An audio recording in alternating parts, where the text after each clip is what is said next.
With the help of Hashem, we are learning Beitzah Daf Chai, Beitzah Daf Yud Ches. We began the sugya on the Mishnah on Daf Yud Zayin Amid Beis that is based, number one, on the mitzvah, as we have in Masechtas Rosh Hashanah Daf Tezayin, that Chayiv Adam L'Tayr Atzmoi Beregel. And this obligation of becoming pure for Yom Tov isn't only for the person to go to the mikvah, in other words, to make sure that the person is in a state of tahara, but this also includes an obligation, especially during the times of the Beis HaMikdash, for a person to have one's kalim, one's utensils, one's clothing also purified for Yom Tov. However, as we began learning in the Mishnah, there's a question, there's a machlokes whether a person and or a keli is allowed to be taken to the mikvah on Shabbos or on Yom Tov proper. And what we learned in the Mishnah is L'kula Alma, Bein Lebei Shammai, or Bein Lebei Silel, Kalim may not be taken to the mikvah on Shabbos, which is the case of the Mishnah where Shabbos was Erev Yom Tov. So you have to make sure that at least the Kalim are taken to the mikvah, Noch Erev Shabbos. And the question is why? So we began learning the first approach, which is the approach of Rabbah, the famous Gzeira de Rabbah. Now the Gzeira de Rabbah concerning why we don't blow shofar if Shabbos, Rosh Hashanah falls out together, that we don't take the lulav, Shabbos Sukkah is that we don't read the Megillah, Purim on Shabbos. No one debates over there the Gzeira de Rabbah. The question is, well, whether you apply the Gzeira de Rabbah over here as well, and so is going to be the first approach. Second approach, in other words, it's a preventative measure. If you're going to take, if you would be allowed to take kalim to the mikvah on Shabbos, a person might end up carrying on Shabbos. The approach number two that we'll have today is the approach of Rav Yosef that holds Gzeira Mishum Schita. Kalim include also clothing. And if you're going to take clothing to the mikvah, you might end up wringing out the water from the clothing. Schita, we know from a Masechta Shabbos is tulda. It's a derivative, it's a secondary av, it's a tulda of melabein, of whitening, and therefore to prevent that from happening, no kalim may be taken to the mikvah. Approach number three will be the approach of Rav Bibi that holds Gezeira Shema Yasha, that if you would be allowed to take kalim to the mikvah on Shabbos or on Yom Tov, then the person might delay taking those kalim to the mikvah prior to Shabbos and Yom Tov, because you'll say, anyways, on Shabbos, I'm not allowed to work, I have more time. But then in the meanwhile, inadvertently, Rashi says, those kalim might be used for truma. You might be metame, food that otherwise would not have become tamei, because you allowed kalim that are tamei to remain in your house longer, because you are allowed to do it on Shabbos and on Yom Tov to prevent that from happening. They made it usher. And approach number four, which is what most people think about, that the reason why one may not take kalim to the mikvah on Shabbos nor on Yom Tov is because, as Rabba Mepnei Shenira Kimesakin Kli, it looks like you are making a keli usable. That's the same reason why midrabanan we can't tithe produce, let's say on Shabbos and on Yom Tov, you're being mesaken. That's the same concept over here. There's going to be a lot regarding all of these four approaches. And on Daf Yud Ches Amud Beis, we're going to continue to go back to the ending, to the latter part of the Mishnah on Daf Yud Zayin Amud Beis. We spoke about the only food/drink item that if it became tamei could be made pure, and that is mayim. Water can be purified in the mikveh through a process called hashaka. Hashaka means you make the water that's tamei, that's in a keli, contiguous. You make it touch the waters of the mikveh. So you put the mayim inside a keli. You put the keli inside the mikveh. The moment the waters of the mikveh touches, it kisses the water that's on the top, on the edges, on the lip of the keli, it's called zriya. You planted it in. Those waters become, so to say, bottled in the mayim of the mikveh, and they become pure. Our Mishnah told us that you are allowed to make hashaka on Shabbos. On the other hand, a keli may not be toivled. So therefore, the Mishnah said that if you have a keli that's tamei, you may not say, "Oh, I'm going to fill it up with waters that are tamei. I'm going to be metayed the waters." I'm going to be doing hashaka, and automatically the keli will be toivel. That's something that our Mishnah says you may not do, and we're going to conclude the daf by actually quoting. There's a shita of Rebbe, there's a shita of the Rabbanon. It doesn't appear that our Mishnah is following either of them, and we will at the end reconcile that our Mishnah can go bein Rebbe and bein Rabbanon and a lot more. And let us start daf Yud Ches Amud Aleph, 2 lines from the top of the Amid, Amar Le Abaye. So Nachamal, we began. Why may you not midrabanan take a keli to the mikvah, not on Shabbos nor on Yom Tov? Well, let's focus now on Shabbos. Gzeira de Rabba only functions for Shabbos in the beginning. So Rabba says Gzeira de Rabba. If you can take something to a mikvah, obviously you might have a mikvah in your backyard. You might have a natural well in your backyard, which will be a great mikvah, but you might not have it, and you might end up transporting your keli, right? Shema yitlenu biyadu v'yavirenu. So Amalei Abaye is telling Rabba, I agree, Gzeira the Rabba in other areas.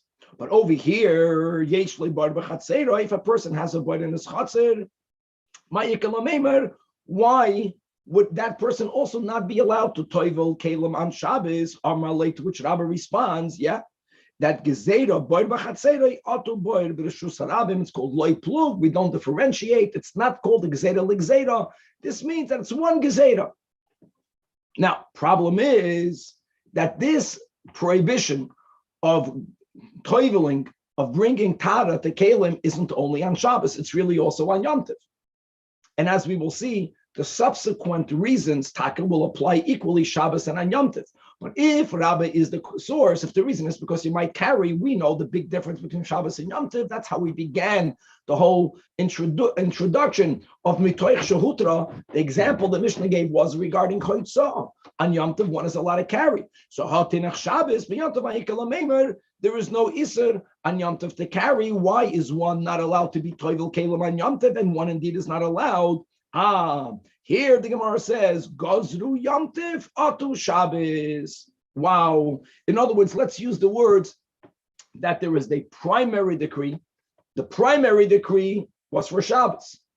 But once you make a decree regarding Shabbos, so therefore you make a secondary decree. Don't toivel on Yom Tov, because if you'll toivel on Yom Tov, you might end up toiveling on Shabbos, and then you might end up Shema Yavirenu.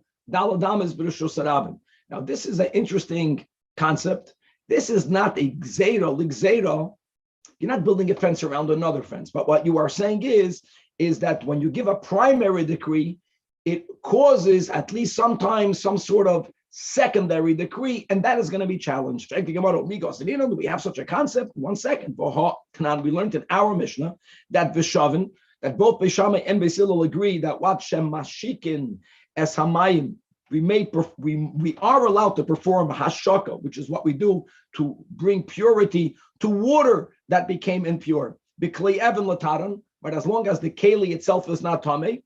However, loy makbilin, what we made not toivel. Let's say a wooden keli could become tamei. If a wooden keli is tamei, even if you filled it up with tummy waters and you want to do hashaka, but you're going to put the wooden keli in the mikvah, the wooden keli will also become tar. That's something that you may not do. Now, if we subscribe to this concept of secondary decrees, why don't we say nigzar hashaka ato hatbala? Since tefillah may not be done, Chazal should have says you may not even do hashaka.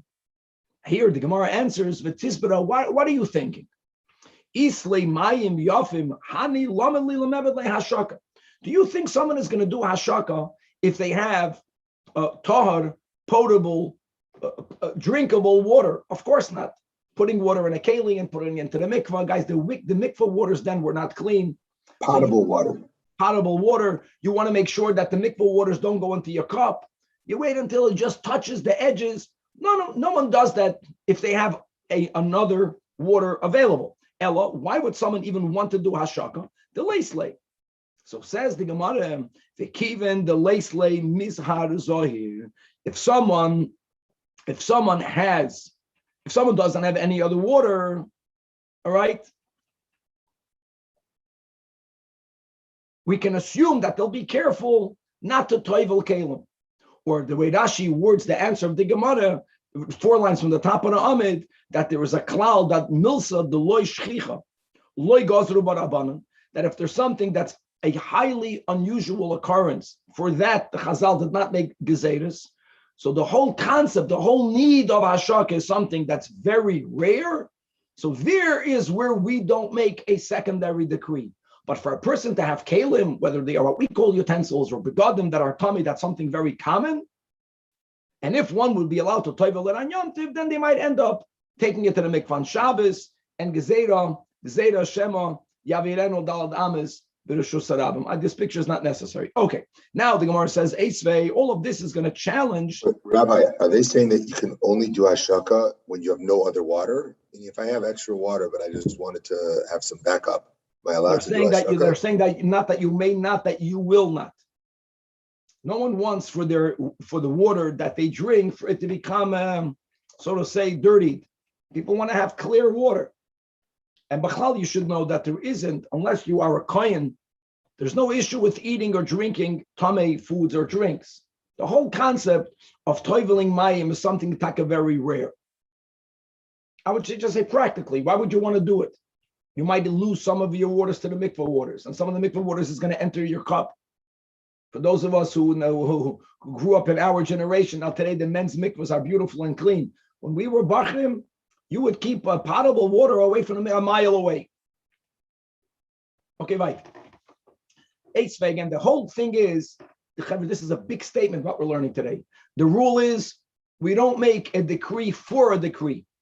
Here we're saying an interesting concept, that there is a concept called a secondary gezerah, and we are seeing whether we find such a metzias or not, or whether we dafka don't make us these secondary decrees. Eitzvei, we learned in Abraisa, Matlin, Bitli, Tamei, another scenario, that if a person wants to draw water, let's say on Yom Tiv, and the only bucket you have is a tummy bucket.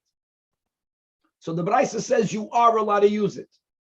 You are allowed to use it. Now, that's very unlike the case of our Mishnah. What did we learn in our Mishnah? That even if you're doing hashaka, you may not use a tummy keli, which will become purified when you do hashaka. So Tosfos points out the big difference, that in our Mishnah, since the cup is full from the beginning, in our Mishnah, when you filled it up with water, so it's self-evident that you are taking it to the mikvah to purify. I know that you want to purify the waters, but when you take something to the mikvah on Shabbos or on Yom Tov for purification, that's something that was completely banned rabbinically. In the Braisa, you're going to draw water. You're going with an empty bucket. It's not nira. It's not evident that you're going to be metayed anything. Happens to be that the bucket, which is the only bucket you have available, happens to be tamei. The Braisa says there's no problem. You are allowed to be matlam b'dli tamei, and then v'hutar. Hold on. If Rabbah is correct, and the reason for the Mishnah is because of Gzeira the Rabbah of carrying. The Gzeira is not only on Shabbos but on Yom Tov. You must say, therefore, there's this concept of a secondary degree. Goes it in on Yom Tov atu Shabbos. The im isa nigzer dilmi asalat bula be'enei. If you will allow a person to draw water with a tummy bucket, right? Then a person might take a bucket not to draw water, stam to be metired the bucket, and a tummy bucket he'll toivel. Secondary decree. So the Gemara says, Shani Hassan, no, such a fear is not there, because you don't forget that Adarab, he learned the Mishnah. It's very clear, toiveling a tummy keli is not allowed on Shabbos nor on Yom Tov. The only heter is because you are going to draw water. You're going with an empty bucket. You're going there to draw water. If this is the only exception, then you won't forget and say, since I can draw water with a tummy bucket, if I want to be metayir in my bucket, I can toivel it. That's such a big jump you will not make. Zacharu, he'll remember, and he won't end up toiveling it. Masha Enken, again, in our Mishnah, if a person will be allowed to toivel tummy utensils on Yom Tov, they might end up doing it on Shabbos as well, especially if they're boiders in their backyard. Eisvei Vaiter, is Rabbah correct to introduce this concept of a secondary decree? We learned in another Brais. And therefore, it was possible for you to toivel it also prior to Yom Tov. Indeed, then we say, Ein Magbilin Oisei B'Yom Tov, as we learned in the Mishnah. And the Mishnah spoke about Shabbos, but as we are learning our sugya, there is a rabbinic decree against toivel and kelim on Shabbos and on Yom Tov. But says this brayso, if the keli itself only became tamei on Yom Tov, then madbil and oisei Yom Tov, then you are allowed to toivel it on Yom Tov. And here comes the kasha again. V'im isa, if Rabbah is correct, nigzer the Yom Tov otu the erev Yom Tov. Let's make let's apply this secondary decree. So answers the Gemara similar to what we had before regarding Bechlal doing hashaka. Tuma b'Yom Tov milsa d'lo. Let's not forget, like we began quoting, Chayiv Adam l'tayr atzmei b'regel. Everyone is in the mode of becoming pure for the 3 Yomim Tovim. Therefore, it's highly unlikely that something will become tummy on Yom Tov. It can happen, but it's a very rare occurrence, and therefore, so therefore, it's not a problem. It doesn't bother us why here we didn't make a gzeda l'gzeda. Here they didn't even make one gzeda. Here you can toivel it on Yom Tov, because something that's so rare that happened, beseder. Speaking about Yom Tov, there's no issue of carrying. Yes, you can take it to the mikvah. Eisvei, another challenge against the Rabbah, says on another brayso, Keili shenitma ba'avatuma. Now, really, as we learned, Chavre, right, in the end of the first chapter of Pesachim, on a biblical level, a keli can only become tamei if it had contact with an av, thus it becoming what we called either a vlad or more specifically a rishon. On a biblical level, an av can impart tumah not only to oichlin and to mashkin, but also to adam and also to kelim, and the person or the keli, could become a rishon, for which you have to take it to the mikvah, and it becomes fully pure at night, but it's tamei on a biblical level. So says the Beitzah that if something is takev tamei on a biblical level, that means it had contact with an av, there is where the rabbinic rule applies, that ein madvil and oisei b'Yom Tov, as we are learning in our sugi. But if bevlad hatuma, if the keli only had contact with the rishon, which means that on a biblical level, it's not tamei at all. Yes, the Chachamim were the ones that introduced even to Kalim the concept of a sheni. If something is only tamei on a rabbinic level, says this brayso, madbilin oisoi b'Yom Tov. Now let's follow, as we spoke on in the intro, that the fourth and final reason the Gemara gives for the din in our Mishnah, that you don't toivel things, you don't toivel kelim on Shabbos nor on Yom Tov, is because nira kemisak and keli. Let's use that as the reason. That's the known reason. It looks like you're fixing something. It doesn't look like you're fixing something if it's only broken on a rabbinic level. Nothing is discernible to the eye. It's not really tamei anyways. You are allowed to do it. Now, kasha and Rabbah, the imisa that we make secondary decrees. So theoretically, you're right. But again, why don't we say nigzerha otorha? Since you may not take a keli that's tamei on the level of a rishon, so then the Chazal should have says, don't take a keli that's tamei on the level of a sheni. So the Gemara says, hold on, Vlad hatuma hech b'shkachas law only legaba kohanim. Who cares if the keli is tamei as a sheni? Guys, let's go back. Whoever learned Pesachim, no one other than truma or kachim can become a shlishi.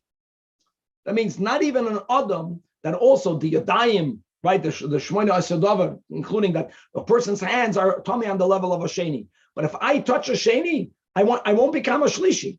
There is no shlishi by kelim. So the only thing is it's a very limited tumah. So okay, so the keli is tamei. So what? What's the problem? That if you're going to put truma in it, or if you're going to put kachim in it, it will become a shlishi. Fine.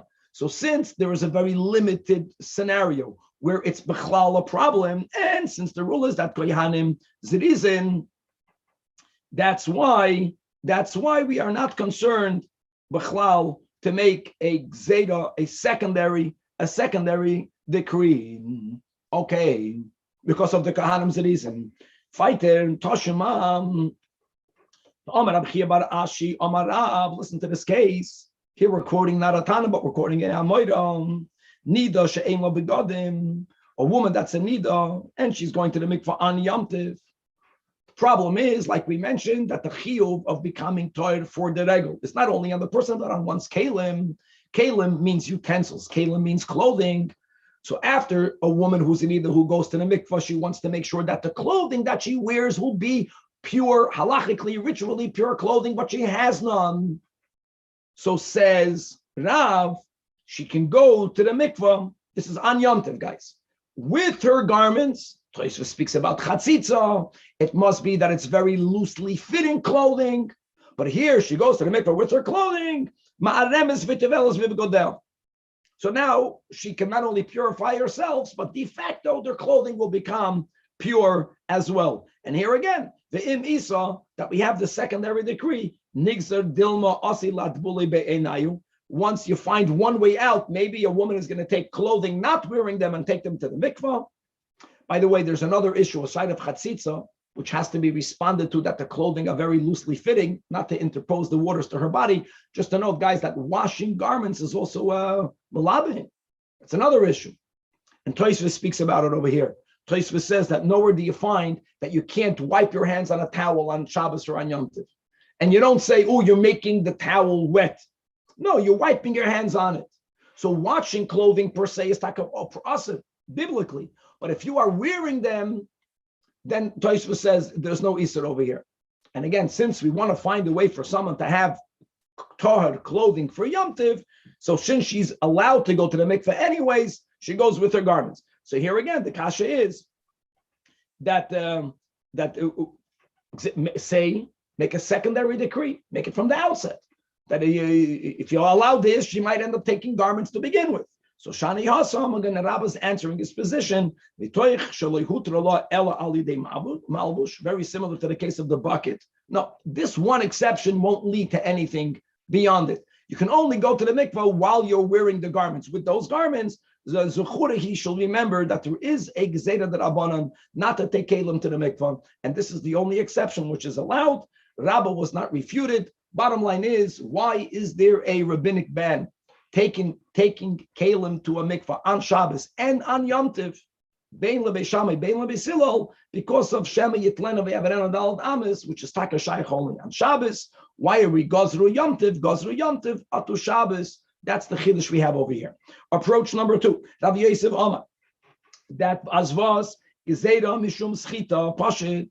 I know, my friends, that kelim does not only mean clothing. Kelim also means kelim utensils, but kelim includes clothing. And if you will be toivel clothing, then there is a possibility that you might end up squeezing the water out of the clothing, and that's a tulda of melabain. So therefore, Shabbos and Yom Tov, you may not. This goes right away also directly on Yom Tov. You might not be toivel kelim. Amalei Abaye to Rav Yosef, Tanach kelim. True, that makes sense for kelim that are material. The b'nei schitaninu, but kelim the lav b'nei schitaninu. You have a wooden cup. You're not wringing anything out. Ma'ikal meimar. So here, very similar to above, Amalei. So Rav Yosef tells Rabba gzeira hani otohani. Same concept. It's called a secondary decree, which is acceptable. And now that Rav Yosef introduced this anomaly of a secondary decree, so Eisvei kol haniti yufta. So now we don't have to repeat everything that we learned today, because all of the Beitzahs and Mishnahs that we brought was trying to prove that we don't make secondary decrees. And just like Rabbah answered similarly, Rav Yosef also responded to it, Kiddushaninam, so Rav Yosef is not refuted. So approach number 1 is, Rav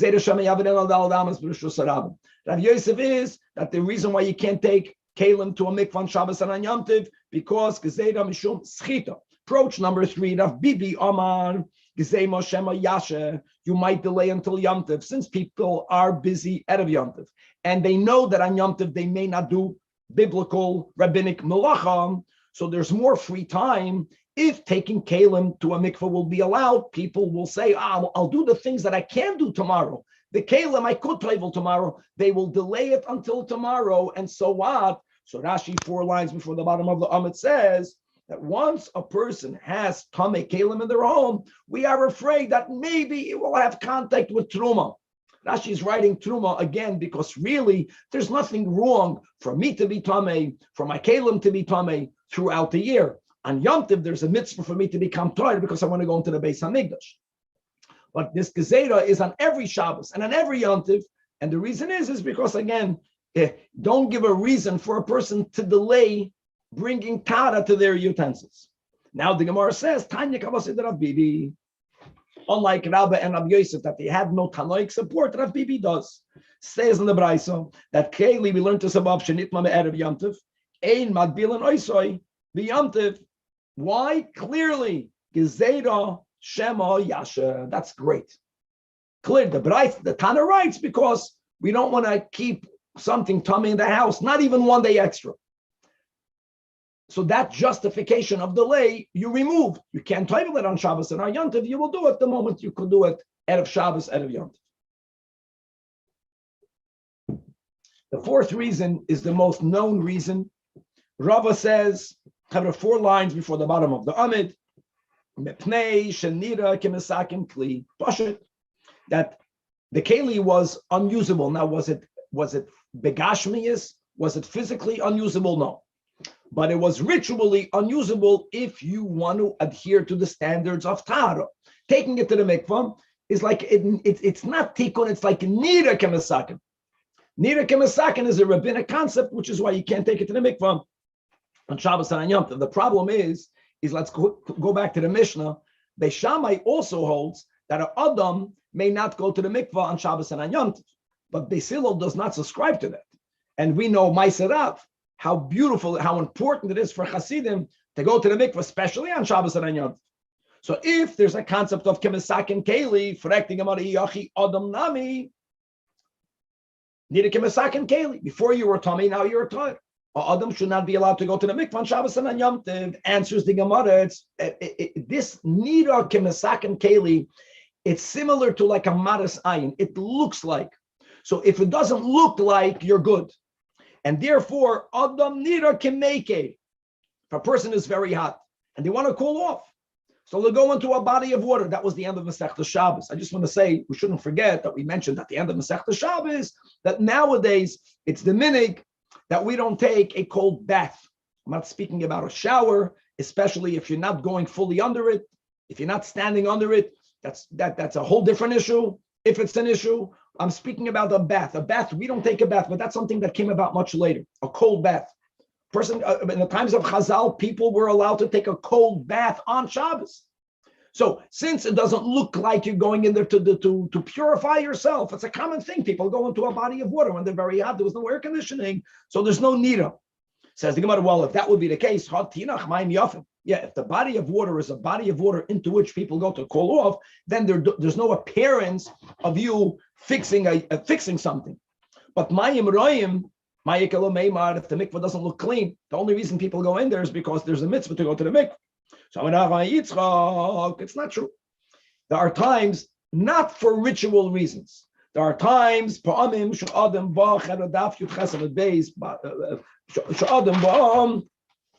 and a person arrives bisharov or bisherev, however you pronounce it, a person is very hot and you can't take it. You need to cook. Shalom. Bisharov b'takametz v'roichetz afilu b'mei mishra. Mei mishra is a disgusting water. Mei mishra is water when you have flax and you want to turn it into usable fibers. So you have to soak it in water, and there's a very bad odor. It's just a mashal that if a person is hot, mekenish oisalt, and to cool off, you're going to go into Mei Mishra. So it says Gemara is still not happy. Tanach, it's good. When it's taka hot, there is not a nida kemisakin when you go to the mikvah on Shabbos or on Yom Tov. But but when it's cold, people don't get hot. The Gemara says no, it's also not a kashan. People don't only enter a body of water to cool off. People enter a body of water to clean themselves when they're dirty, and there are many. Dirt is something that's relative; it's not absolute. And if God forbid a person, he has soya on his body, he has excrement on his body, and if the only mishra, if the only thing available is waters that don't smell good, but it's cleaner than his body, he'll go there also. And the person is meluchlach betit or betsoya, and it can be winter. It's not that he's hot, he's pushing very dirty. How lucky are we to live with plumbing? Point is that entering water doesn't look like a masak and keli. People enter water. Problem from all this is that on Shabbos, again, the minig is not to bathe in cold water. But on Shabbos, you can bathe in cold water. But on Yom Kippur. Now, the Gemara's question is based on the premise, and this we learned in Yuma, that if there is a ritual need to go to the mikvah on Yom Kippur, you go to the mikvah on Yom Kippur. Problem is, why don't we have this rabbinic nira kemasak and keli? So Tanach b'Shabbos, that it doesn't look like you're fixing a utensil. It looks like you're cooling off, you're cleaning yourself. But b'Yom Kippur and on Yom Kippur, no one enters water because one of the 5 inuyim is rechitza. So now my ikalamemar, in other words, there should have been the same rabbinic decree of not being allowed to toivel kalim on Shabbos and on Yom Tiv. There should have been such a decree for an Adam not to be allowed to go to the mikvah on Yom Kippur. Now, guys, nowadays, we spoke to Yuma, I hope, no one goes to the mikvah on Yom Kippur. Like even a woman that's a nida, what would be the point of her going to the mikvah on Yom Kippur when it's aser b'tashma shamita? But then, if you when we were keeping to the standards of Tara, and you want to make sure that you are in a state of Tara, you would go to the mikveh on Yom Kippur. But why are you allowed? Now, many times we have a principle called hoyel, since. Almost always the principle of since this, therefore that, is used to be machmer. What's going to be beautiful and unusual is that we're going to use the principle of hoyel to be lenient. Now listen to the logic. Amar Rava, all defending his position, mi ikem mida. Find me anything. Now anything, let me just limit. Anything about a melacha. The b'Shabbos shari u'b'Yom Kippur aser. Is there any melacha? We're not speaking about the inuyim, the halachic melachas, the 39 melachas, and all of their derivatives. That on Shabbos it's allowed, and on Yom Kippur you're not allowed. There's no such a thing. Anything that's connected to an Isser Melacha, Shabbos and Yom Kippur are the same, and therefore, Ella, to keep them the same, you know what we say? Hoyel u'b'Shabbos shari. Shabbos, Adam is allowed to go to the mikvah, man or woman. So therefore, b'Yom Kippurim, nami shari. Because if not, it's going to come out that there's going to be a certain stringency. Melacha related, guys, nira kemisak and keli has nothing to do with the inuyim. Nira kemisak and keli is a concept, it's a melacha concept. We don't want for there to be anything related to melachos in which Yom Kippur is more stringent than on Shabbos. So we're using a principle to be lenient. Hoyel, it's allowed on Shabbos, it has to be allowed on Yom Kippur. Wow.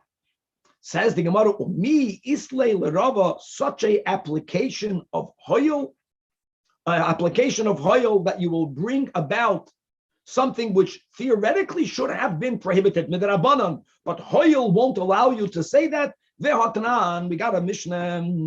This Mishnah is about the rabbinic restriction of taking medication on Shabbos, gezeda of you might end up grinding the herbs.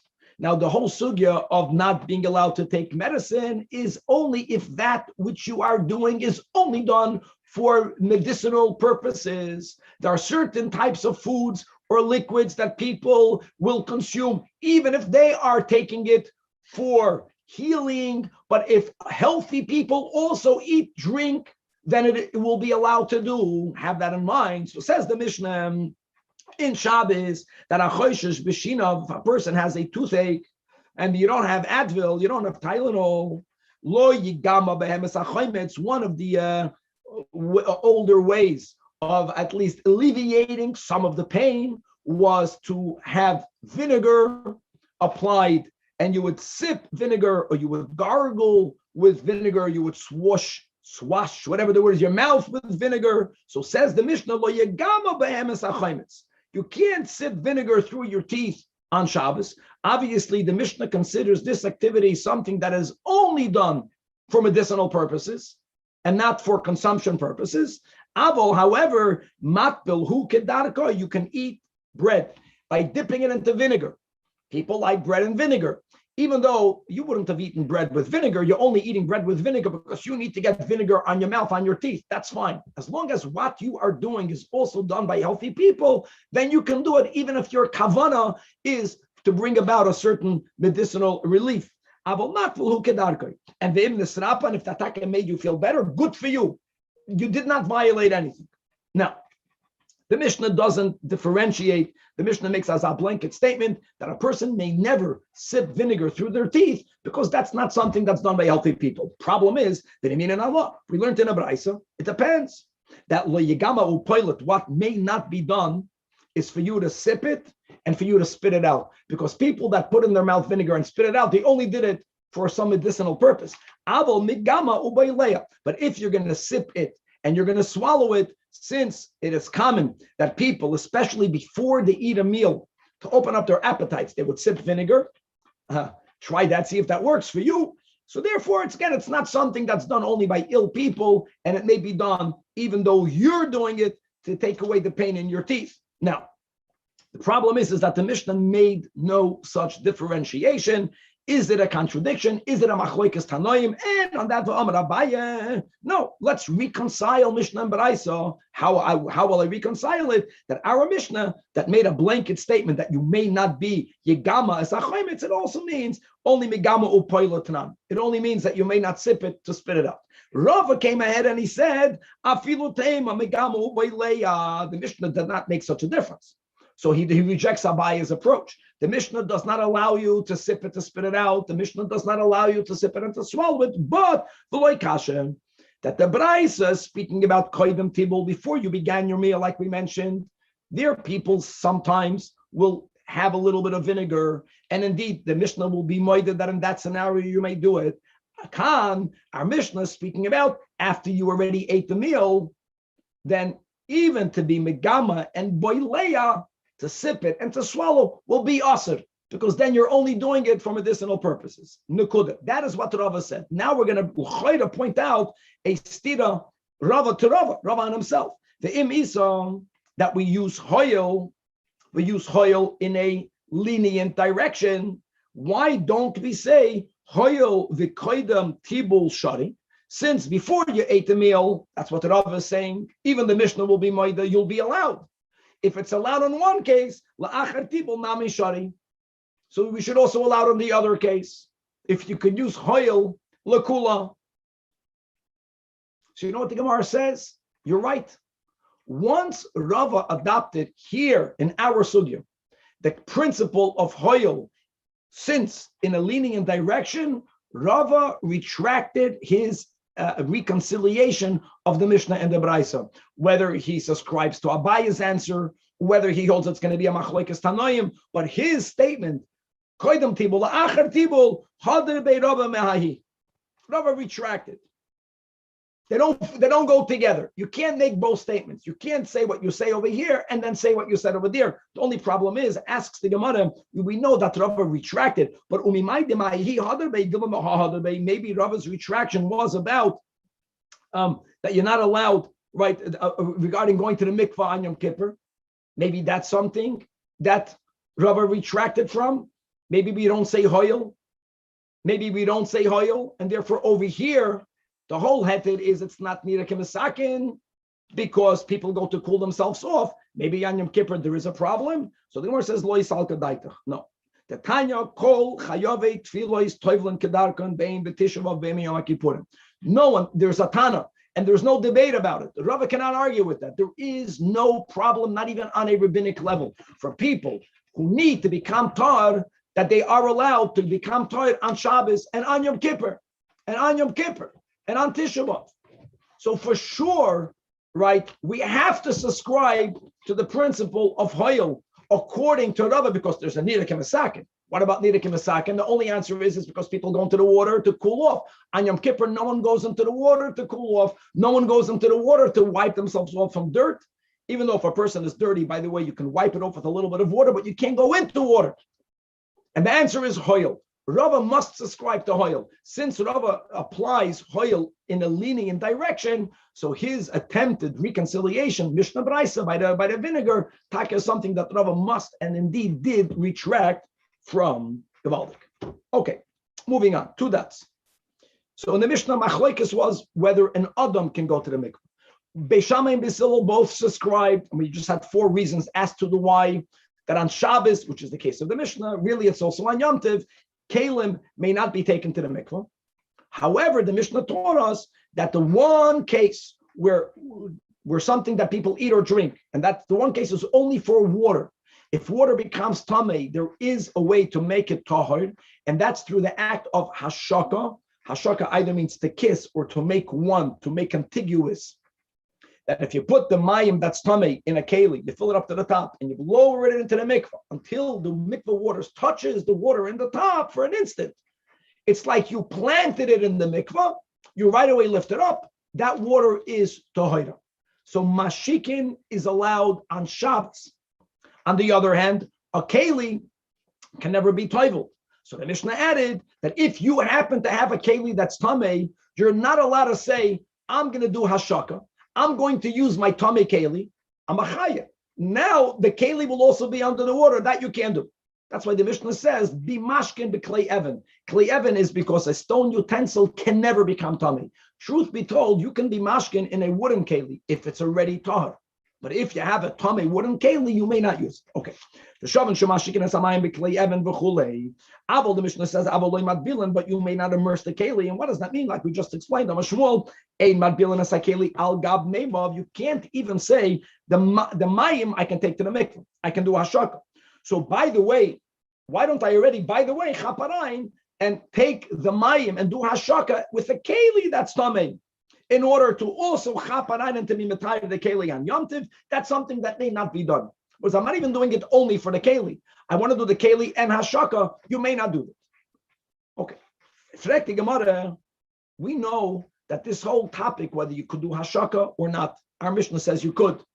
Whether you can toivel kelim al gab meimav or not, is really a machloikas tanoim. And l'chu'ura, it looks like our Mishnah is not Rebbe and not Rabbanon. Which Rebbe, which Rabbanon? The Tanya we're learning here, a Tosefta from a Sechta Shabbos. Says the Beitzah, says the Tosefta, ein matbilin asakeli. Even al gav meim of l'taroi. You may not say, I'm going to do hashaka. I'm going to use a keli that's tamei. Like this, I'll be mekayed, I'll toivel the keli. You may not do that, but you know what the Beitzah says? Not only may you not be matbil, toivel the keli, ve'ein mashikin asamayim b'klei even l'taharon. Even if the keli is not shayich to tumah, not only it's tahor, it's not able to become tumah, it's a stone utensil. You may not do hashaka. Rebbe. So obviously, Rebbe is not the author of our Mishnah. Our Mishnah allows hashaka on Shabbos. Now the problem is the Chachamim, who are more lenient than Rebbe, they say that not only can you do hashaka, now guys, the Chachamim hold that you may not take a keli by itself to toivel. Fine, that we learned, that was the whole daf today. You know, the only exception, if the bucket, if you're going to draw water with the bucket, you can use a tummy bucket. But stam to be toivel a keli, you may not. But the Chachamim hold that if you're doing hashaka, which you are allowed, then al gav meimav, because of the mayim, you can already use a tummy keli.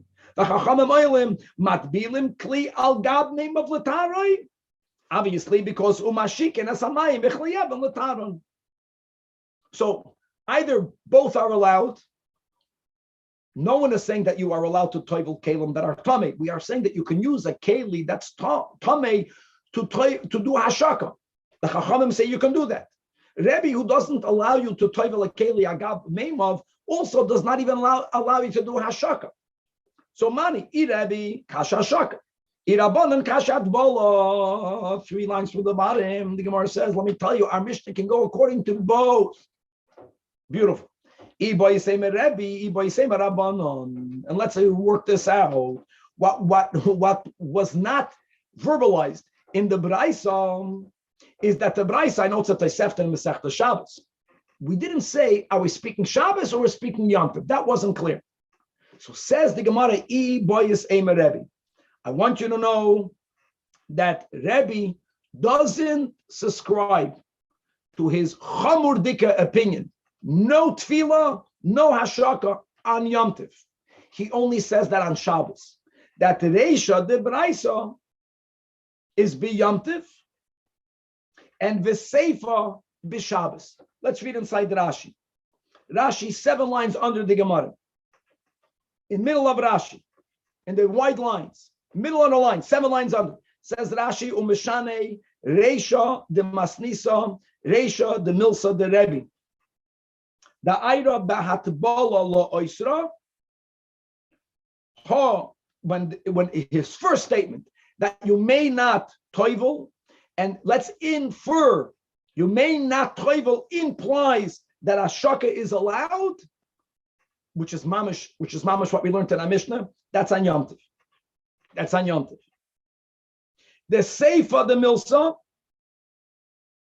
the Asar Af Ashaka, his next step, you can't even do Ashaka, Eira b'Shabbos. And V'chein Abanan, by the way, the same thing. In other words, the Rabbanan are one notch more lenient than Rebbe. Rebbe is more machmed, the Rabbanan are more lenient. So let's go like this, guys. The Shabbos, Yom Tov, Rebbe and Rabbanan. It's very easy. You don't even need a chart. On Shabbos, Rebbe holds, not only you can't toivel, you can't even do Hashaka.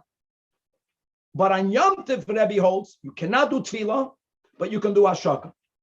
Now take it down one notch by the Rabbanan. In the case of Shabbos, where Rebbe says, not this, not that. No, the Rabbanan say on Shabbos you can't toivel, even not al gav meimav, you can't, but Hashaka you can do. On Yom Tov, that Rebbe allows Hashaka, but not Tefillah, the Rabbanan allow Tefillah al gav meimav. In other words, if you want to reconcile our Mishnah, you got to figure out, even though the Mishnah's case began when it's Shabbos out of Yom Tov, but when the Mishnah made those statements, is it Shabbos or Yom Tov? It can go according to everyone. Let's go back inside the Gemara. So either our Mishnah will follow Shitas Rebbe, because the last line in this Amid, V'kula Masnis and Yom Tov, when the Mishnah does differentiate by saying that Tefillah, even Al Gav Meimov, is Asur, but Hashaka is Mutter, that is Shitas Rebbe on Yom Tov. In the Tosefta, Rebbe says you can't do neither. That's for Shabbos.